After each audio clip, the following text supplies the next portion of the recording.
राम जय राम जय जय राम, श्री राम जय राम जय जय राम, श्री राम जय राम जय जय राम, श्री राम जय राम जय जय राम, श्री राम जय राम जय जय राम, श्री राम जय राम जय जय राम, श्री राम जय राम जय जय राम, श्री राम जय राम जय जय राम, श्री राम जय राम जय जय राम, श्री राम जय राम जय जय राम, सीताराम सीताराम सीताराम कहिए, जहीं विधि राखे राम वहीं विधि रहिए। सीताराम सीताराम सीताराम कहिए, जहीं विधि राखे राम वहीं विधि रहिए। राजा राम जानकी रानी, आनंद अवध अवधरत धानी। राजा राम जानकी रानी, आनंद अवध अवधरत धानी।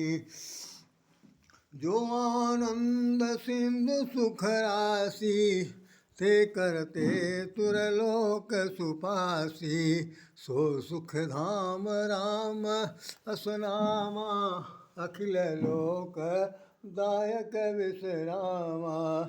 शीतल मंद सुरभि बहबाऊ, हर्षित सुर संतन मन चाऊ। सीताराम सीताराम सीताराम कहिए, जहीं विधि राखे राम वहीं विधि रहिए। सिया राम जय मैं सब जग जानी, करहूँ प्रणाम जोरी जुग पानी। बोलिए साव रामचंद्र महाराज जी की जय। आज 9 वर्ष 2024 का ये प्रथम दिवस है। सब लोग पूरे विश्व में कुछ न कुछ अपने अपने ढंग से इसको मना रहे हैं, और कुछ लोग जो अपने को सनातनी या किसी प्रकार की और मंशा से जोड़ते हैं, वो कहते हैं हमारे यहाँ नया साल तो चैत मास के परिवार के दिन आता है, जिसमें रामचंद्र जी के जन्म का समारोह होता है। खैर उस पर हम चर्चा नहीं करेंगे। आपके सामने ये अयोध्या का ये दृश्य दिखाया जा रहा कि जिसमें लिखा हुआ है कि दिव्य, जिस पे लिखा हुआ है कि दिव्य भव्य नव्य अयोध्या। दिव्य माने बहुत ही सुंदर, बहुत ही आकर्षित। भव्य में भी अपने आप में एक्सीलेंट जिसे कह सकते हैं, बहुत ही ज़्यादा आकर्षक कह सकते हैं। नव्य माने नूतन अयोध्या आपके सामने प्रस्तुत है। इस कार्यक्रम को संपन्न करने में हमारे देश के यशस्वी प्रधानमंत्री श्री नरेंद्र मोदी जी और उत्तर प्रदेश के मुख्यमंत्री श्री योगी आदित्यनाथ जी का ये उसमें योगदान है।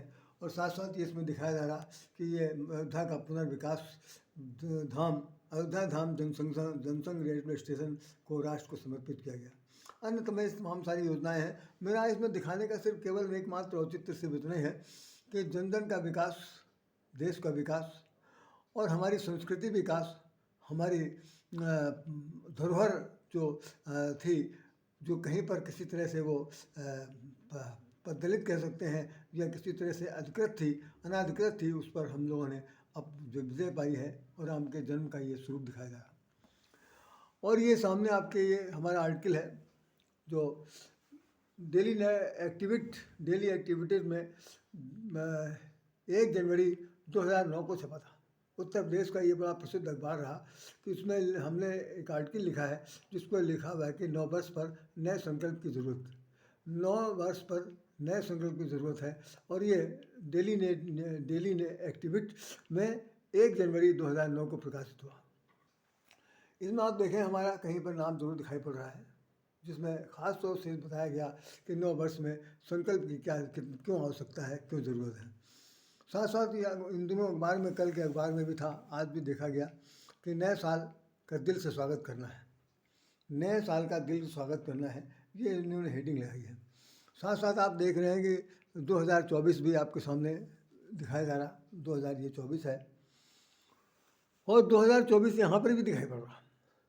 इसके साथ ही साथ एक चीज़ और दिखाई जा रही है कि देश से अन्याय करने वाले निकाल रहे हैं न्याय का यात्रा। ये नड्डा साहब ने अपनी तरफ से कहा है कि ये बीजेपी के अध्यक्ष हैं, उन्होंने कहा कि जो एनडीए सरकार, एनडीए जो बनी है 28 राजनीतिक पार्टियों को मिला करके, उसका क्या उद्देश्य है, वो खासतौर से देश के प्रति कितना न्याय किया, इस पर चर्चा का विषय। हम लोगों को उस पर नहीं जाना है, हमें आज अपने 9 वर्ष पर बात करनी है।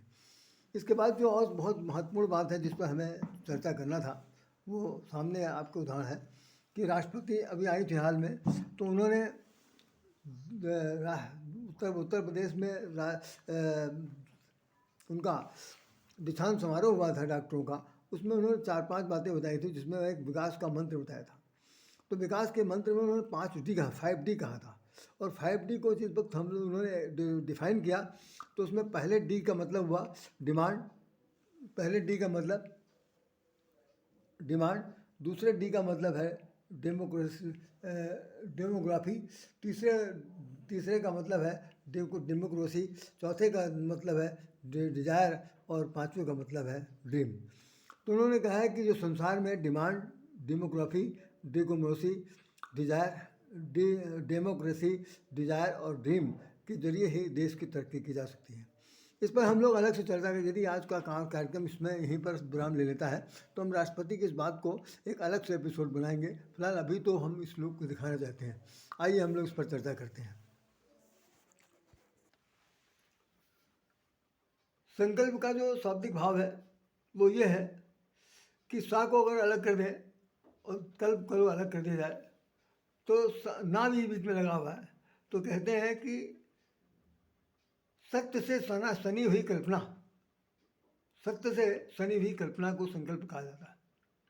संकल्प का पर्यायवाची शब्द होता है दृढ़ निश्चय। संकल्प का अर्थ है प्रतिज्ञा, संकल्प का अर्थ है प्रण, संकल्प का अर्थ है दृढ़ विश्वास, संकल्प का यह अर्थ है कि कुछ कर गुजरने की आंतरिक भावना, जिसके लिए वो आदमी व्यक्ति अपने को संकल्पित करता है और आगे बढ़ना चाहता है। यदि उसका दृढ़ संकल्प नहीं है, उसने अपने जीवन में संकल्प करना नहीं सीखा, तो सब कुछ बिगड़ सकता है। जैसे उदाहरण के लिए अगर आप देखें तो भगवान राम ने भी संकल्प किया था। अभी हमने पिछले एपिसोड में बताया था कि वो दृढ़ निश्चय था, प्रतिज्ञा थी, और उन्होंने कहा कि भुज उठाए प्रण कीन, सकल मृन के आश्रम जाए जाए सुख दिन। उन्होंने प्रतिज्ञा की थी कि मैं प्रतिज्ञा लेता हूँ कि इस धरती से राक्षसों का विनाश कर दूंगा। ये प्रतिज्ञा क्या है? संकल्प है। प्रतिज्ञा बताती है कि भाई हमें जो कुछ करना है उसके लिए उन्होंने सबको इकट्ठा किया, जो जिस लायक थे उन सब लोगों से सहयोग लिया, सहायता ली। अब सबके मनोभावनाओं को समझा, और समझने के बाद वो जिस निष्कर्ष पहुँचे, उनका संकल्प पूरा हुआ और धरती से राक्षसों का विनाश हो गया। तो हम लोग विनाश तक नहीं जा रहे हैं। आज वर्ष का पहला दिन है। पहले दिन पे हम लोगों को सिर्फ एक बात यही समझनी है कि हमें संकल्प किस विषय में लेना है। संकल्प अच्छे कामों के लिए लेना है, संकल्प अच्छी चीज़ की प्राप्ति के लिए लेना है, संकल्प सफलता के लिए केवल लेना है, संकल्प केवल अपने ही स्वार्थ के लिए लेना है।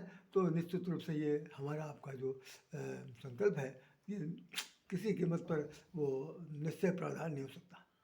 जैसे अभी हमने आपको बताया कि गीता में हमने जो ये बोला है, गीता का शायद आपने श्लोक सुना होगा, मैं नहीं जानता। भगवान ने 6ठे अध्याय में श्लोक नंबर 24 और 25 है। संकल्प का शब्द तो उन्होंने इसके अंदर बहुत जगह लिया है। संकल्प अगर आपका सही नहीं है तो आपको ज्ञान की प्राप्ति नहीं होगी, संकल्प अगर सही नहीं है भक्ति नहीं मिलेगी, संकल्प सही नहीं है तो आपका योग साधना पूरी नहीं होगी, संकल्प अगर सही नहीं है तो आपके जीवन में वो कर्म की प्रधानता जो है वो भी निष्फल हो सकती है। संकल्प जो है राष्ट्रीय हो सकता है, तामसी हो सकता है, क्या नाम रजोगुणी हो सकता है। संकल्प में दान वीरता भी आ सकती है, दान कैसा दिया जा रहा है कैसा नहीं दिया जा रहा, और तरह तरह की बातें हैं। संकल्प को उन्होंने सर्वोपरि मारा। पूरी गीता में संकल्प का बहुत बड़ा उदाहरण दिया। मैंने तो सिर्फ इस वक्त एक उदाहरण लिया, फॉर एग्जाम्पल एक तब ले लिया कि वो कह रहे हैं कि संकल्प से उत्पन्न होने वाली संपूर्ण कामनाओं को निशेष रूप से त्याग कर, निशेष रूप से माने जो शेष न रह जाए, त्याग कामनाओं को शेष त्याग कर आप और मन के द्वारा इंद्रियों के समुदाय को सभी ओर से भली भांति रोक करके, क्योंकि इंद्रियों का राजा मन है और मैंने जब तुम चलाए माने तो संकल्प अभी करो, अभी तो अभी खत्म हो जाए, अभी संकल्प करिए, अभी सब टूट जाए, कुछ नहीं बचेगा। तो संकल्प के लिए कह रहे हैं कि सभी इंद्रियों को समेट कर मन के द्वारा रोक करके उसके बाद करना क्या है कि क्रम क्रम से विकास करता हुआ उपरित होकर जो धैर्यपूर्वक बुद्धि के द्वारा मन को परमात्मा में स्थिर करके परमात्मा के सिवा और कुछ भी चिंतन न करे, यही उसकी बड़ी बात है। तो खैर परमात्मा और आत्मा को यहाँ मिलाने की ज़रूरत नहीं है। हमने जो बात थी वो आपको सिर्फ भगवान श्री कृष्ण की उस संकल्प वाली बात आ दी। हम आपको एक बात बताना चाहते थे, जब हम अपने क्लास में जब अध्यापन कार्य करते थे, हमने intermediate, high school, intermediate, graduation और उसको पोस्ट ग्रेजुएशन को पढ़ा। तो जब मैं अपने क्लास में जाता था तो सबसे पहले 31 दिसंबर की के दिन क्लास विशेष रूप से लेते थे, और उस दिन सब लड़कों को लिख देते थे कि भाई कल आप लोगों को सबको नई कॉपी लेके आना है। तो नई कॉपी लेकर के बच्चे बड़े उत्साह से आते थे कि आज सर कुछ खास बात दिखाएंगे। तो मैं ब्लैक बोर्ड के ऊपर, शाम पट के ऊपर 9 वर्ष की शुभकामनाएं लिख देता था। लिखने के बाद हमने कहता था इसे कॉपी उतार, अपने कॉपी में फर्स्ट पेज पर उतार लीजिए।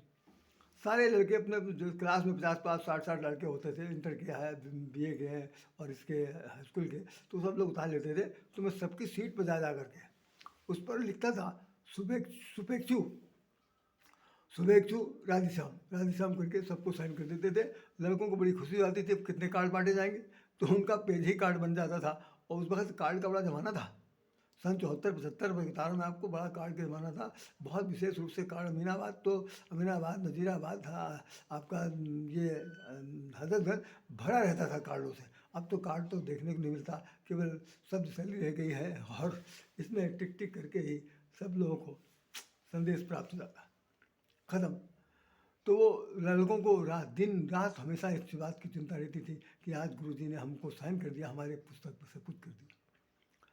मैं इस नए साल की प्रारंभ हो रहा है, नए साल पर ये बताऊँ आपको, जब भी मैं किसी के घर में जाता हूँ तो ये बात मैं बोलता हूँ, मैं लगभग मैं समझता हूँ 20-25 साल तो मुझे हो ही गया, और ज़्यादा ही कह सकते हैं कि मैं जब सुबह उठ कर जाता हूँ भगवान के मंदिर में सिजदा करता हूँ। जो भी मंदिर आप देख रहे हैं सिजदा करते हैं तो हम एक प्रार्थना कहते हैं, 2 ही लाइन है, आप लोग भी सुन लीजिए, बहुत गौर सुनिए। और हम समझते हैं यदि आपको मन भा जाए, इच्छा अगर प्रबल हो, तो इस बात को सुनने के बाद आप भी गा सकते हैं, मेरा कोई प्रतिबंध नहीं है। लेकिन फिर भी मैं उसको जैसे सिजदा करता हूँ कहता हूँ,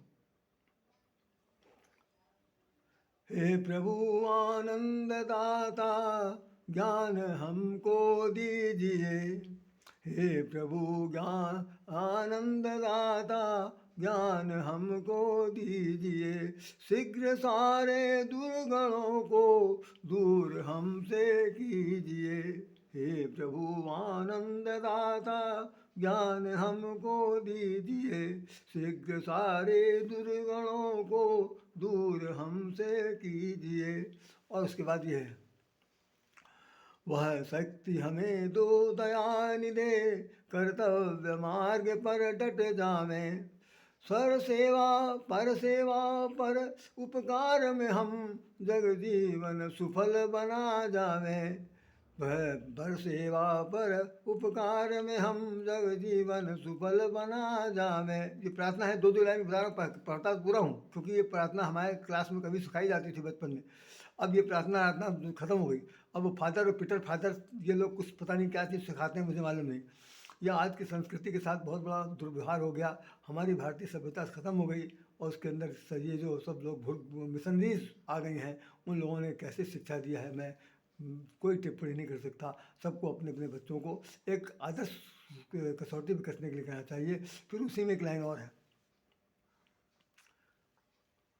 पितु मात सहायक स्वामी सखा तुम ही एक नाथ हमारे हो, पितु मात सहायक स्वामी सखा तुम ही एक नाथ हमारे हो, जिनके कछु और आधार नहीं तिनके तुम रखवारे हो, पितु मात सहायक स्वामी सखा तुम ही एक नाथ हमारे हो, जिनके कछु और आधार नहीं तिनके प्रभु तुम रखवारे हो। ये 3 प्रार्थनाएं मैं प्रातःकाल सवेरे भगवान के चरणों में सिर झुकाकर कह देता हूँ, उसके बाद मेरी दिनचर्या शुरू होती है। आप लोग भी चाहें तो कर सकते हैं, ना चाहें तो नहीं कर सकते हैं, कोई प्रतिबंध नहीं। हमने तो ये बता दिया कि ये मैं करीब 24-25 साल से तो निश्चित रूप से कर रहा हूँ, और मुझे भी यही फल मिल रहा है कि भगवान मुझे जो कुछ भी दे रहा है वो आपके सामने। अब आइए हम लोग संकल्प के बारे में बात करते हैं। संकल्प लेते समय हमें ये ध्यान रखना पड़ेगा कि हम अपने दृढ़ निश्चय पर अटल रहें। जो हमने कहा है, हम मर्द की ज़बान एक होती है, जो कह दिया है उसको करेंगे, और उसके करने के लिए तन मन धन तीनों को अपने आप में संतृप्त कर देंगे। यह है संकल्प की विशेष परिभाषा। यदि संकल्प हमारा अच्छा नहीं है तो साल का नया वर्ष क्या है, अनेकों साल के नए वर्ष का दिन आएगा और वो ऐसे चला जाएगा। हमेशा ये बैठ रहेगा, दुविधा की स्थिति बनी रहेगी। कहा तो कहा होगा, भूल गए तो भूल गए, किया तो किया, नहीं किया तो नहीं किया, कोई भगवान ने देखने आ रहा, या हमें कुछ कोई मार डालेगा, कुछ हमें सजा दे देगा। मतलब इतनी निडरता आ गई कि खुद अपने कहे हुए जबान पर कहीं टिक नहीं सक रहे हैं। तो ये संकल्प नहीं है, संकल्प नहीं है। संकल्प सिर्फ ये है कि अगर हमने किसी बात को लेकर के मन में बसा लिया है कि मुझे तरक्की करनी है, मुझे आईएएस बनना है, मुझे पीसीएस बनना है, मुझे पढ़ाई करनी है, मुझे हवाई जहाज़ चलाना है, मुझे वहाँ कोई बहुत बड़ा आदमी बनना है, तो सबके लिए कुछ ना कुछ तो संसाधन जुटाना पड़ेगा ना, उतना ही तो संकल्प शक्ति लानी पड़ेगी। उसी प्रकार के सब कुछ जुटाने पड़ेंगे। ये संकल्प का खास विषय है, उसके साथ आपको जुड़ना पड़ेगा। अब आप जरा देखिए, भगवान राम का हमने वो आपको उदाहरण दे दिया। बंदर भालू सब आए हैं जानकी जी की खोज में, संकल्प चल रहा है, संकल्प के बारे में बोल रहा हूँ। आए हैं खोजने के लिए, और देखा कि भाई पहले तो चंद्रप्रभा के यहाँ वहाँ मंदिर में गए थे, गुफा के अंदर। वहाँ जलपान किया करने के बाद उन्होंने अपनी जो व्यथा कथा बताई, तो उसने कहा आप आँख मूंदिए और तुरंत आप सागर पहुँच जाएँ। और आँख मूंदने के तुरंत आप पहुँचे, सकल सिंधु के तीरा, उसमें लिखा हुआ है किष्किंधा कांड में कि भाई वो जैसे उन्होंने आँख मूंदी, और सब सारे बंदर जो थे, चंद्रप्रभा के जो देवी थी उसके प्रभाव से वो वहाँ समुद्र तट पर पहुँच गया। समुद्र तट पर पहुँचने के बाद देखा बड़ी बड़ी ज्वार भाटाएँ आ रही हैं और जा रही हैं, सिर पर से नाच रही हैं, सब कुछ, सारे अंदर बंदर सब किनारे नारे सब बैठे हैं। सब लोग सोच रहे हैं ये क्या भैया, जाना है समुद्र के उस पार, ये हालत है कि भाई जा भी नहीं सकते, आ भी नहीं सकते, मरना दोनों तरफ से। तो वो एक बात ही सोच रहे हैं। बहुत से गौर सुनिए कि कहानी नहीं, कथा नहीं है, रामचरितमानस का ये सबसे बड़ा सिद्धांत है जो हम आपके बताने जा रहे हैं। तो वो कैसे कह रहे हैं, सुग्रीव ने कहा था, मास दिवस जो बिन सुधि पाए, मास दिवस जो बिन सुधि पाए, आवहि बनहि स्वमोहि मराए। पहले तो उसने 15 दिन का समय दिया था, बाद में फिर उसने 1 महीने का मैं समय दे दिया, और कहा कि 1 महीने की अवधि दे रहा हूँ, और अगर इसकी स्तुति प्राप्त करके आप लोग सीता जी की खोज करके नहीं आए तो यहाँ आएंगे तो हमसे जितना बन पड़ेगा मोह मराए, मेरे द्वारा सबकी मरम्मत की जाएगी। अब मरम्मत की जाएगी, सामने समुद्र है, मरने के लिए काफ़ी है। और उधर देख रहे हैं कि भाई अवधि पूरी बीत रही, पूरा 1 महीना हो गया पूरे जंगल में टहलते हुए, सीता जी का खोज का कुछ पता नहीं चला।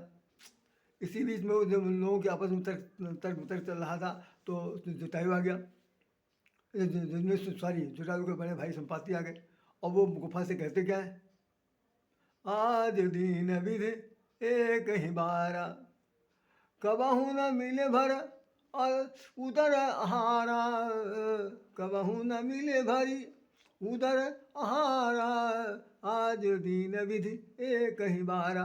हाय है भगवान, क्या बात है, जिंदगी भर बीत गई, पूरा बुढ़ापा आएगा, आज तो कभी भरपेट खाना नहीं मिला, कभी भरपेट, कबहू न आज दीन विधि एक ही बारा, कबहू न मिल भरी उदर आहारा, मुझे कभी मिला नहीं। आज इतने सारे बंदर हैं, आज तो सबको कायदे से खाऊंगा, कोई बाकी नहीं बचेगा, सबको धीरे धीरे नोच खा जाएंगे। तो गिद्ध की आवाज़ सुन करके सारे बंदर तो कहने लगे कि अब तो भाई द्वि प्रकार भाई मृत्यु हमारी, द्वि प्रकार भाई मृत्यु हमारी, यहाँ न सीता कैसे सुध पाई, हुआ गए मारे कपराई।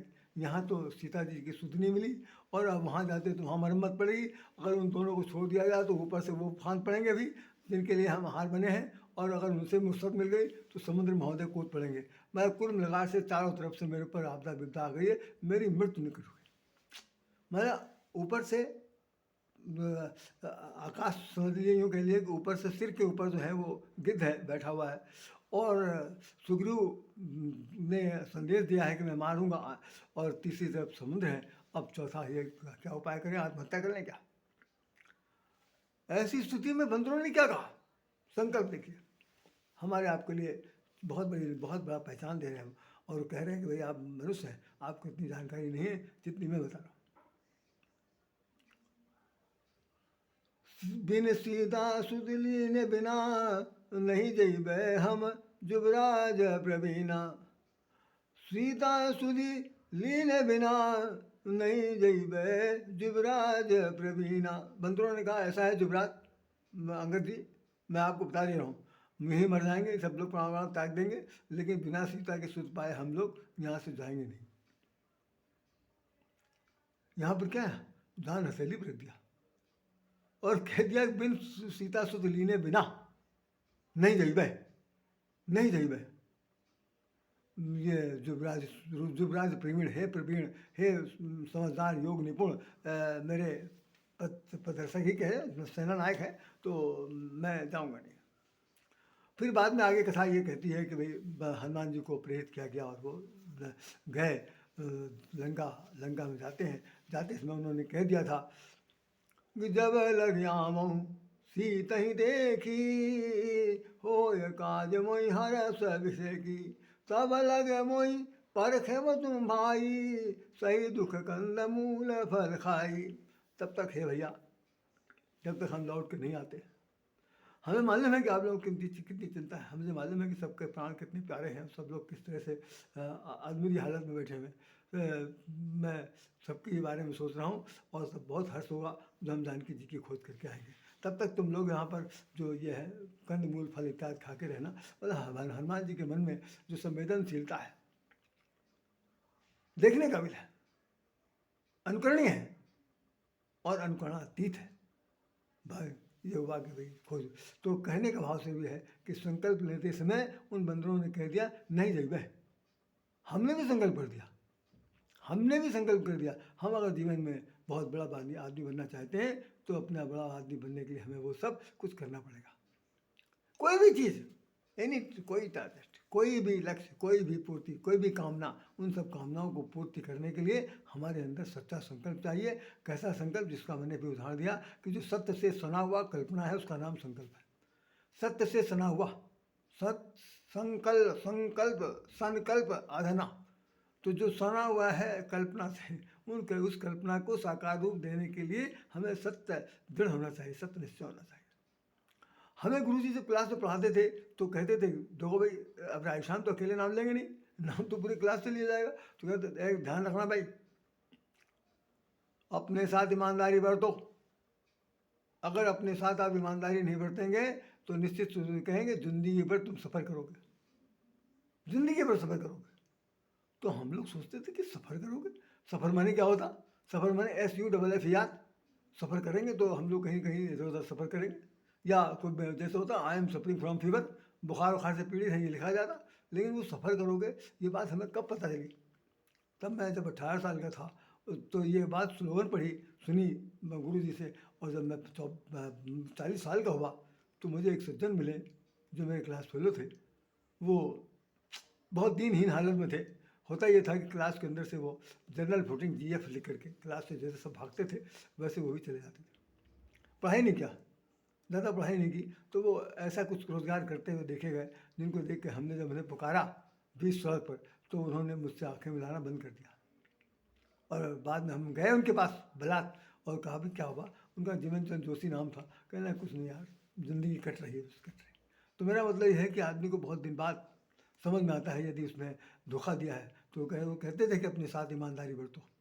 यदि तुमने अपने साथ ईमानदारी नहीं बरता, यदि तुमने अपने साथ संकल्प सही संकल्प को पूरा करने के लिए दृढ़ निश्चय नहीं किया, तो तुम्हें ये ध्यान रखना कि सारी उपलब्धियाँ, सारी सिद्धियाँ, या सारा जो ये जो कहना चाहिए जीवन का सफलताएँ हैं, जिन्हें हम लोग कहते हैं कि भगवान करे आपकी सफलताएँ चरण चूमे, ये सब बिल्कुल बकवास हैं, कोई दम नहीं इनमें। सब दम तो है, तो अगर जो बात कही है उस बात पर अटल रहना है। बस संकल्प का ये भाव है। एक दूसरा संकल्प और देख लीजिए। सत्यनारायण व्रत की कथा में भगवान शालिग्राम की कथा सुनाई जाती है। सत्यनारायण व्रत की कथा में बहुत से पंडित आए, आप भी, आपको जान के आश्चर्य होगा बहुत जान के आश्चर्य होगा।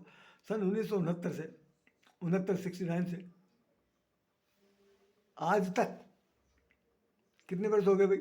70, 30 और ये 53, 54, लगभग 55-56 साल हो गया। हम सत्यनारायण व्रत की कथा सुनते हैं हर साल। रामायण को पढ़ते हुए मुझे 59 साल हो गया। कथा हर साल सुनते हैं। पता नहीं कितने पंडित बदले गए, जहाँ जहाँ हम रहे वहाँ वहाँ के पंडितों को सुना। तो पंडित जी कथा सुनाते हैं, 5 अध्याय सुनाते हैं। बहुत संक्षेप में मैं बोलूँगा, सुन लीजिए संकल्प क्या है। एक लकड़हारे की कहानी है। उसमें दूसरे अध्याय, लकड़हारा जो है वो सिर पर रखे हुए लकड़ी गट्टर, और दार अचानक देखा कि किसी के बड़ा भीड़ भाड़ लगी है और कुछ कथा भागवत चल रही है। तो वहीं खड़ा होकर सुनने लगा। उसने किसी से पूछा क्या हो रही, तो लोगों ने कहा सत्यनारायण व्रत की कथा हो रही है। सत्यनारायण व्रत क्या होता? अरे भाई ये पंडित जी जानते, हम लोगों को कुछ नहीं पता। हम नहीं जानते, पंडित जी को पता। चलो भाई नहीं जानते तो खड़ा रहो। तो अब ये कथा में ये बताया जाए, जो कथा उसने पूरी सुनी। कथा सुनने के बाद प्रसाद लिया। उसमें ये लिखा था कि जो लोग सत्यनारायण व्रत की कथा सुनेंगे, ध्यान से सुनेंगे, सत्यनारायण के व्रत सुनेंगे, अपना मन में सही व्रत रखेंगे, तो भगवान उनके फलीभूत धन धान से संपन्न हो जाएंगे। पुत्र और क्या औरतें पुत्रवती होंगी, फूलेंगे फलेंगे, सब कुछ होगा। भाई साहब लकड़हारा क्या कहता है? लकड़हारा ने सबसे पहला काम क्या किया, आप भी करिएगा, ये मैं आपको आज बता दे रहा हूँ, किसी पंडित ने अभी तक नहीं बताया। एक बार हमारी पंडित से बहुत ज़बरदस्त झगड़ा हो गया। झगड़ा क्या हो गया था? तू मैं हो गई थी। वो कथा सुनाने आए थे एक सज्जन के यहाँ, जिनके परिवार में मृत्यु हो गई थी। तो शुद्धि के लिए उनको बुलाया गया था कि आइए भाई, तो बच्चे भी छोटे छोटे थे, उनको कथा सुनाना था। तो वो कथा तो सुनाना बाद में था, वो दुनिया भर की बात करने लगे। तो मेरे मुँह से सिर्फ इतनी बात निकल गई कि पंडित जी टू दी पॉइंट बोलिए। लड़के उब रहे हैं। एक तो घर में मौत हो गई, उसके बाद ये है कि कथा बता इस तरह से उतना विस्तार न करिए। तो कहने कि आपको जो पीठासीन होता है उससे समझ बूझ के बात करनी चाहिए। मेरी तरफ उन्होंने आग दिखाया। तो भाई उस वक्त मैं नहीं बोला। मैंने कहा भाई मर्यादा का मामला है, हम भी आए हुए यहाँ पर ऐसी स्थिति में। जैसे ही पंडित जी अपनी पीठ से अपनी गद्दी से हटे, तुरंत मैंने उससे कहा चिंता नहीं करिए भाई साहब। उस वक्त बहुत माने लगता था 500 रुपया। हमने कहा मैं 500 रुपये दूंगा आपको, मुझे आप बता दीजिए कि सत्यनारायण व्रत की कथा में ये 5 अध्याय में मुख्य पॉइंट क्या है। नहीं, 5 दिन हमसे कथा सुनिए आप, मैं आपको कथा सुनाता हूँ सत्यनारायण व्रत कथा क्या होती। केवल ये इन्होंने सुना उन्होंने सुना, इनकी कलापति बढ़ गई और वो भूल गया, इनकी शादी नहीं हुई, उनकी शादी नहीं हुई, बाद में शादी हुई, वो प्रसाद छोड़ के भागे और उनके सब मर गए, जिंदा हो गए। यही तो सब सुनाया जा रहा। कथा क्या है? कथा क्या है भाई? कथा तो स्कंद पुराण में लिखा हुआ, उस पुराण को कोई पढ़ेगा नहीं। तो ये 5 अध्यायों को बांट दिया। तो कथा में एक बात बताई कि हमें आपको सुनना है, बहुत देर हो रही। तो उसमें ये लिखा हुआ है कि लकड़हारा सबसे पहले सिर का जो बोझ है, गट्ठर, उतार के नीचे रख दिया, और उतार के नीचे रखने के बाद वो पूरी कथा सुनता है। ध्यान रखिएगा जो मैं बोल रहा हूँ।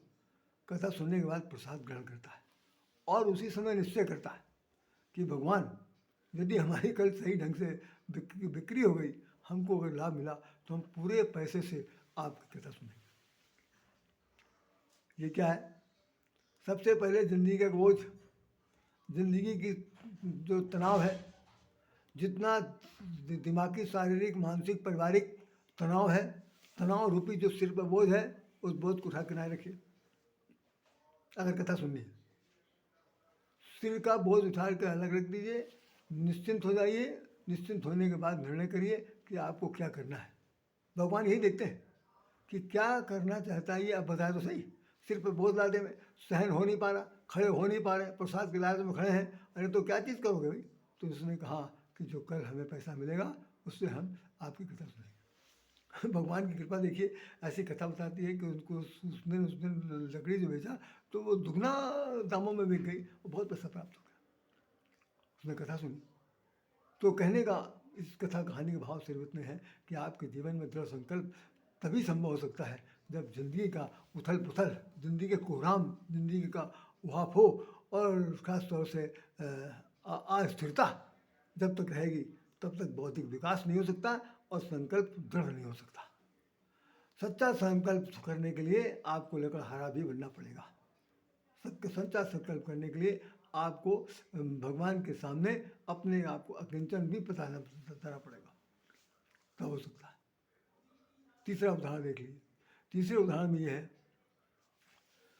दो लोग तपस्या कर रहे हैं, नारद जी गुजरे, उन्होंने कहा क्या कर रहे हैं आप लोग यहाँ?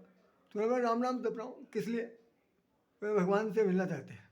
नारद मुनि हंसने लगे, कहने पूरे पूरे हम ये नरक लोक में, मृत लोक में घूम घाम के आ रहे हैं, किसी को कोई समझता है, किसी को कोई समझता है, कोई रो रहा है, कोई गा रहा है, किसी के पास धन नहीं, किसी संपदा नहीं, किसी के पास मकान दुकान नहीं, किसी की पत्नी खो गई, किसी के घर में मृत्यु हो गई, सब लोग तो कोई ना कोई राग लापी रहे। और ये दो आदमी कैसे भैया? ये दोनों कह रहे हैं कि भैया हमको भगवान से मिलना, तो कोई खास बात होगी। तो उन्होंने पूछा क्या खास बात है, क्यों मिलना चाहते हैं? तो उसने कहा आपसे मतलब आप क्या पूछना चाहते हैं? हम भाई भगवान से मिलना चाहते हैं, कह तो दिया, तो क्यों मिलना चाहते हैं ये हम नहीं बताएंगे। अच्छा आप ध्यान रखिएगा, कभी कभी हम लोग जैसे किसी बड़े बड़े अधिकारी के पास जाते हैं या एमडी के पास जाएँ या क्या नाम किसी मंत्री के पास जाते हैं, तो उनके पीए को एक स्लिप देते हैं। अगर स्लिप देने के बाद वो पूछे कि क्या काम है, तो एक बार बड़ी झुंझलाहट होती है कि भाई काम यही अगर पूरा कर देंगे तुम्हारा जाने से क्या फायदा। तो वो कहता है कि भाई स्लिप हमें दे दीजिए, हम भाई साहब को पहुँचा देते हैं, अगर उनके पास टाइम होगा तो आपसे बातचीत कर लेंगे, नहीं होगा तो नहीं देंगे। बहुत बारी स्लिपें जो हैं वो नष्ट हो जाती हैं, बातचीत नहीं हो पाती। तो वो भगवान क्या देवर्षि नारद की बात को उन्होंने नेगलेक्ट कर दिया। तो नारद जी ने कहा कि अच्छा ऐसा है कि हम जा तो हैं और कुछ आपको कहना है, बता दीजिए। तो उन दोनों में से बता दूं, एक जो था पीपल के पेड़ के नीचे बैठा था, कभी शायद कथा सुनाई हो मैंने, एक पीपल के पेड़ के नीचे बैठा था और दूसरा इमली के पेड़ के नीचे बैठा था।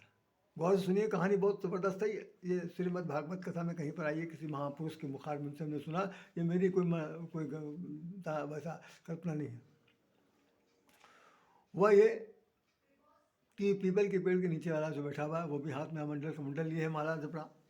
नीमली के पेड़ के नीचे बैठा हुआ वो भी माला जप रहा। भगवान जो है, भगवान के पास वो गए नारद जी को देख के बहुत दिनन की तुम दाया बहुत दिन बाद मुनिवर आए, क्या बात है, कैसे आना हुआ? वाह महाराज बताइए, आइए बैठिए। उठ के खड़े हो गए। नारद जी बहुत ज़्यादा प्रसन्न थे, कहने कि भैया हाँ समय नहीं मिला, इधर उधर भ्रमण करते रहे, आपका नाम लेते रहे, और सब कुशल तो है, नरक लोक में मृत्यु लोक में सब ठीक ठाक है। तो उसने कहा सब ठीक है, बाकी तो ठीक ठाक क्या, सब अपने अपने ढंग से रो रहे हैं, और इनके ऊपर तो आप अपनी कृपा करिए न करिए, आप जानिए। तो कहने और कोई नई बात? कहने हाँ एक नई बात है, दो लोग वहाँ बैठे हैं वो आपसे मिलना चाहते हैं। भगवान भी हंसने लगे, क्या बात भैया, ऐसी क्या बात हो गई? वो वही दो लोग मिलना चाहते हैं? पूरा इतना बड़ा संसार हमने बनाया, कोई मिलना नहीं चाहता, दो आदमी बैठे हुए मिलने के लिए, तो हड़ताल है क्या? किस लिए बैठे हुए? कह रहे आपसे कह रहे थे हम आपसे मिल के बातचीत करेंगे, हमने पूछा भी तो उन्होंने बताया। तो ठीक है भाई चल, तो नारद जी कहने लगे मैं चल रहा हूँ, अगर कुछ कहना हो उनके बारे में तो बता दीजिए। तो भगवान ने हंसने लगे, मैंने कहा क्या बता दूँ भाई, मिलना तो मिलना है, तो मैं ये बता दूँगा, सब उनसे ये कह दीजिएगा उन दोनों से कि जो जिस पेड़ के नीचे, बहुत गौर से सुनिए अब मैं जो बोलने जा रहा हूँ, यह आपके हित की बात है। भगवान कहने लगे कि जो जिस पेड़ के नीचे बैठा हुआ है उसकी पत्ती गिने, जिस दिन पत्ती गिनना बंद हो जाएगी, मैं पूरी पत्ती गिन लेगा, उस दिन मैं मिलूंगा। अब नारद हंसे खूब, कहे वाह महाराज वाह, पत्ती गिन के आप मिलते हैं? लोग इतनी तपस्या करते हैं, नाक रगड़ देते हैं, जब जन्मांतर नष्ट हो जाता है, कभी दर्शन नहीं देते आप, आज ये हालत बता रहे हैं कि पत्ती गिनने से भगवान अब आप उनको मिलेंगे हैं? मैं तो बहुत हैरान हूँ सुन करके कि आपकी तपस्या और ये पत्ती गिनना दोनों में कोई अंतर ही नहीं। बहुत बड़ा, तो आपने ऐसी कौतूहल वाली बात करी। कहे आप ना ज़्यादा बोलो नहीं, जाओ उनसे जाकर कह दीजिएगा। नारद जी आए, जैसे ही वो पीपल के पेड़ वाले के पास गए तो उसने उठ के खड़ा हो गया, ओह महाराज आप आ गए। महाराज जी ने क्या संदेश दिया? भगवान हमसे मिलेंगे नहीं मिलेंगे? क्या कहा मिलने के लिए? तो उसने कहा मिलने के लिए तो कहा मिलेंगे, एक शर्त लगा दिया। कहीं मिलने के लिए शर्त? मिलने के लिए शर्त? ठीक है, भगवान शर्त के साथ मिलता है? हमने तो सुना कभी, ऐसा बात ही नहीं। वो तो अंतर्यामी है और प्रेम की बुक है। कहे अरे कहा है, सुन लो क्या कहा। उन्होंने कहा कि पत्ती गिनो, जो जिस पेड़ के नीचे बैठा है उसकी पत्ती गिनो, जो पत्ती गिन लेगा उसको उम्र मिलेंगे। तो वो कहता क्या है, वो कह क्या रहा, अरे जब नहीं मिलना था तो ये सब क्या मैं खड़ा खड़ा कर दिया। इस तरह झूठ बोलने की क्या जरूरत भाई, साफ साफ कह देते कि हम नहीं मिलना चाहते। ये लीजिए कमंडल, ये लीजिए माला, फेंक फाक के भागा। पीपल के पेड़ के नीचे बैठा हुआ जो जापक है, वो अपना सा मंडल कमंडल माला फोड़ा फेंक फाक के चला गया, कहने लगे ये सब झूठ है, भगवान किसी से नहीं मिल पाएंगे। नारद जी को तो मालूम था ऐसे हो, लेकिन उन्होंने सोचा चलो वो भी यही करेगा। अब इमली के पेड़ के पास पे है, उस वो उठ के खड़ा हुआ, बताइए साहब क्या क्या क्या कहा, क्या कहा। भगवान ने बहुत बहुत उदासीन मन से नारद ने कहा, मिलने के लिए कहा है, मिलेंगे कहने के लिए, मिलने के लिए कहा है, लेकिन उन्होंने एक शर्त लगाई है। कहीं बता दीजिए भैया, आप बता दीजिए, शर्त तो बताइए। तो शर्त क्या है कि आप जिस पेड़ के नीचे बैठे हैं उस पेड़ की पत्ती गिनिए। अब जरा इमली के पत्ती की जरा लंबाई चौड़ाई देखिए और पीपल के पेड़ की चौड़ाई देखिए, लंबाई देखिए पत्तियों की। तो भाई साहब ये हुआ कि वो इमली के पेड़ के नीचे बैठा हुआ जो जो वो जापक था, वो खुशी के मारे नाचने लगा। अरे वाह क्या बात है, भगवान हमसे मिलेंगे, भगवान हमसे मिलेंगे। उन्होंने मिलने के लिए कह दिया, अरे हमारा जीवन धन्य हो गया। अरे हमें एक नहीं, दो नहीं, तीन नहीं, 10 जन्म लेना पड़े तो भी हम पत्ती गिनेंगे, पत्ती हम गिन के रहेंगे। लेकिन शर्त क्या है, भगवान से ये कह जरूर दीजिएगा अगर मुलाकात की बार हो जाए कि हमको इतना जन्म दें, इतनी जन्म दें कि कम से कम हम हर बार गिनती गिनने के लिए, पत्ती गिनने के लिए आए। अगर इस जन्म में तो गिन नहीं पाएंगे पूरा पूरा, इतना बड़ा भारी पेड़ है, इमली का पेड़ होंगे, लेकिन हम गिनेंगे पत्ती जरूर। उसके इस दृढ़ संकल्प को, उसके इस दृढ़ संकल्प को, उस निश्चय को नारद देख करके स्तब्ध कि ये भाई तो बड़ा गजब निकला। वो तो भाग गया, ये तो कह रहा है कि मैं पत्ती गिनूंगा। इतना कहना था भाई साहब, इतना कहना था कि भगवान प्रकट हो गए। भगवान प्रकट हो गए और भगवान जब प्रकट हो गए तो नारद की सिट्टी पिट्टी गुम हो गई। उन्होंने ये क्या, ऊपर से तो कुछ कह रहे थे, नीचे कुछ कह रहे थे, यहाँ यहाँ यहाँ आप खड़े, तो आप तो कह रहे थे कि हम मिलेंगे, पति जब मिलेंगे। कह रहे नारद तुम नहीं जानते हो, तुमको नहीं पता। मैं इसका इसका इसका भाव देख रहा था, इसका मैं दृढ़ निश्चय देख रहा था कि इसको कितना हमारे ऊपर पूर्ण विश्वास है कि ये 1 2 3 नहीं, 10 5 जन्म हमारे लिए दांव पे लगाना चाहता है। तो हमने कहा भाई एक जन्म में, इसी जन्म में निपटा दो, पता नहीं आगे जन्म में क्या इन्होंने कर्म धर्म किया है वो भुगतना पड़ेगा, इसलिए इसी जन्म में इनसे मुलाकात कर लेते हैं। इसलिए मैं आ गया। तो भाई मैं तो प्रेम का भूखा हूँ, मैं तो भाव का भूखा हूँ, मुझे 10 20 जन्म से क्या लेना देना भाई, बाकी जो जैसा करेगा वैसा पाएगा। तो हम इसी जन्म में इसीलिए मिल लिया, नारायण इसमें अन्यथा न लीजिएगा। मेरा सिर्फ उद्देश्य है कि भक्त भगवान के बीच में तालमेल ऐसा बैठना चाहिए कि उसका संकल्प यदि सत्य है, उसका संकल्प यदि दृढ़ है, उसका संकल्प यदि आत्मीयता से भरा हुआ है, तो फिर वो दुनिया की कोई ताकत नहीं, भगवान भी उसके सामने एक बार बाध्य हो जाएंगे मिलने के लिए, मिलने चले जाते हैं। तो हम ये आप लोगों से निवेदन कर रहे हैं, हमारे जीवन में, आपके जीवन में संकल्प का बहुत बड़ा महत्व है। यदि संकल्प हमारे जीवन में नहीं है तो हम किसी भी क्षेत्र में जाएँ, चाहे समाज में जाएँ, चाहे राष्ट्र में जाएँ, चाहे विश्व के बारे में बात करें, चाहे घर के बारे में बात करें, चाहे परिवार के बारे में बात करें, हमारा मन में भावनाएं जो है यदि वो सत्यनिष्ठ नहीं है, जैसे उन्होंने कहा अपने साथ ईमानदारी बढ़ती है गुरु जी ने कहा, तो अगर हम अपने साथ ईमानदारी नहीं बरतेंगे तो आप यहाँ यकीन मानिए कुछ भी नहीं होने वाला। ये नया साल आया हुआ है हमारे आपके लिए, तो एक नोटिस छोड़ गया है, एक उदाहरण छोड़ गया है। कौन सा उदाहरण, कि हमने जो छोड़ दिया है अतीत में वो अपने साथ लेके कुछ नहीं गया। बीता हुआ कल 2023 जो है वो अपने साथ कुछ नहीं लेके गया, लेकिन बहुत कुछ छोड़ गया है।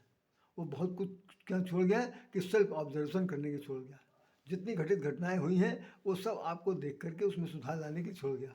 वो इसलिए सोच गया कि आने वाला कल जो हमारा भाई आ रहा है, हमारा जो 24वां साल आ रहा है, उसमें इन लोगों को अगर अच्छे कदम नहीं उठाएंगे, अच्छे विचार नहीं लाएंगे, अच्छा संकल्प नहीं करेंगे, अच्छे संकल्प के साथ कदम नहीं बढ़ाएंगे, तो इनके जीवन में तरक्की नहीं हो सकती। तो ये तरक्की करना है, चाहे अपनी व्यक्तिगत तरक्की हो, चाहे सामूहिक तरक्की हो, चाहे समाज की तरक्की हो, चाहे श्रेष्ठ विश्व की तरक्की हो, जो भी हो, सब में सब कुछ करना पड़ेगा। ये संकल्प का ही परिणाम है। आप देख रहे हैं जो ये मंदिर बन रहा, इस संकल्प का ही परिणाम है जो मस्जिद टूटी, इस संकल्प का ही परिणाम है कुछ कर गुजरने वाले लोग थे, इस संकल्प का ही परिणाम है जो आज हम स्वतंत्र देश, स्वतंत्र राष्ट्र में बैठे हुए। इस संकल्प का ही परिणाम है कि हमारे ही पूर्वजों ने, शहीदों ने इस धरती से अपने आप को सूली में लटका दिया, सब कुछ कर दिया। हम लोग भी अपने जीवन में संकल्प को महत्व दें, चाहे लकड़हारा बन जाए, चाहे बंदर बन जाए, चाहे तो सब लोग अपने अपने ढंग से जिसका जो संकल्प है, जिसकी जो इच्छा है, उस इच्छा की पूर्ति करें। और इन्हीं शब्दों के साथ राधे श्याम राधे आपको हृदय से नमन करता है। और जो महामहिम राष्ट्रपति हैं, उनके विचारधारा को हम दूसरे एपिसोड में बनाएंगे, लेकिन इस पर चर्चा करेंगे। तब तक के लिए मुझसे कोई अपराध हो, कोई क्षमा हो गई, कोई गलती हो गई हो, कोई अप्रियता, तो मैंने अपनी तरफ से जहाँ तक मुझे बन पड़ा, हमने आप लोगों के हितोपयोगी बातें बताई। यदि आपके मन को भा जाए, कहीं पर भी छू जाए मेरे विचार, तो जीवन को अपने अच्छे ढंग से सुधार लीजिएगा। इतना ध्यान रखिएगा, संकल्प जो है वो कभी भी अधूरा नहीं होना चाहिए। संकल्प में ईमानदारी बहुत होनी चाहिए। संकल्प करने के बाद आप उस पर दृढ़ निश्चयी रहिए, ये बहुत सब जरूरी है। तो इन शब्दों के साथ राधे श्याम राधे आपको नमस्कार करता है। और जो ये महामहिम जी का जो कार्यक्रम है, इस पर मैं चर्चा करूँगा 5D पर, ये इसके लिए अलग से एपिसोड बनेगा। तब तक के लिए मुझे क्षमा करें। और हमें बहुत बड़ा अफसोस है कि मैं इतना सब कुछ सबके लिए करता रहता हूँ। जितना भगवान ने मुझे दिया है, मैं सच बोल रहा हूँ, जितना मुझे भगवान ने दिया है, मैं हर कोई ऐसा टॉपिक नहीं बचा होगा, आपने खुद सुना होगा, मैं सभी विषय पर बोल देता हूँ, कह देता हूँ, अपनी मजबूरी में बता देता हूँ। लेकिन इसके व्यूअर्स और कहना चाहिए सब्सक्राइबर की संख्या बिल्कुल शून्य की तरह समान है। लोग क्या चीज़ सुनना चाहते हैं? हंसी मजाक सुनना चाहते हैं, झूठ मूठ की बात सुनना चाहते हैं, झूठ मूठ का एंग बंग सुनना चाहते हैं, और वो फेक न्यूज़ सुनना चाहते हैं, उसमें हा हा हा हू हू करना चाहते हैं। जो ज्ञान की बात है, जिसकी जीवन में आवश्यकता है, और वो आवश्यकता यदि ज्ञान की है, और मेरा जैसा पुतला ये साधन ये आपको अगर देना चाहता है, तो उसको लेने वालों की संख्या बहुत कम है। वो हमें आता है, उदाहरण गुरु नरोत्तम दास का उन्होंने लिखा था, गुण न हैरानो, गुण ग्राहक हैरानो। गुण तो संसार में विद्यमान है, लेकिन गुण को ग्रहण करने वालों की संख्या इस धरती पर शून्य के समान है, ना के बराबर। और अभी मैं कहीं कथावाचक होता, हाँ, आप यकीन मानिए, बड़ा भब्बा मचता हो, बहुत मंच पर बैठ करके हम भी अरबों करोड़ों में खेल रहे होते, ढोलक ढप्पा बचाओ 4 घंटा पार कर दो। लेकिन इसी चीज़ को जो सब कुछ मैंने आपको 35 मिनट में, 42 मिनट में, 40 मिनट बता दिया, वो भाई जो मुझे भगवान ने दिया है, वो आप सब लोगों को समर्पित है। इस पूरे देश को समर्पित है, देश की जनता को समर्पित है, पूरे विश्व के मानस पटल को समर्पित है। हमसे कोई गलती हुई हो, मेरी बात में कोई अप्रियता आ गई हो, तो राधे श्याम राधे क्षमा चाहता है। इन शब्दों के साथ राम राम, जय श्री राम, जय श्री राम, जय श्री राम, नमस्कार।